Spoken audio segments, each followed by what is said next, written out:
Nionekanie. Ninashindwa kuelewa. Ninashindwa kuelewa. Wewe ndio tabia gani?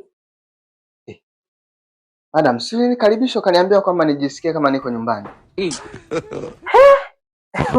Ina maana kukwambia jisikie kuwa uko nyumbani, basi ndio unajamulia mambo namna hiyo chumbani kwangu. Mimi nyumbani waga nafanya hivi. Sasa ulivyoniambia nijisikie kama nyumbani, mimi nyumbani ndo michezo yangu. Sasa nikaona ni jambo zuri kama nyumbani kwa naishi hivi hata huko sawa. Hivi wewe umeingia chumbani kwangu bila hodi, isitoshe unakuja unanitekenya kabisa. Mimi ni mkeo. Hakuna. Shida ule utambulisho wako kwa nijisikia kama niko nyumbani. Ndio shida hiyo. Mimi nyumbani waga nafanya hivi. Oh, kumbe kwa sababu nikwambia kwa ujisikie kwa nyumbani. Unataka ujisikie kama nifanya kazi tuishi pale getini, si ndio? Basi usijali.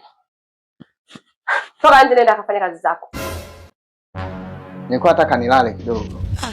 Niache nachanganyikiwa mchungu wangu. Nimekuleta kulala hapa kwenye nyumba yangu. Sasa mimi nyumbani ikifikaga muda kama huu waga nachikiwa hadi kiboko na tandiko naambiwa nilale. Sasa mimi nimejileta mwenyewe kwa sababu nishazoea na kujana. Sasa nimeona niishi kama nyumbani. Chukua nguo zako, nenda kwenu kalale. Usingizi kukisha utarudi kazini. Sasa madam, basi naomba basi kinua mgongo. Mama wewe. Hebu toka. Mafao.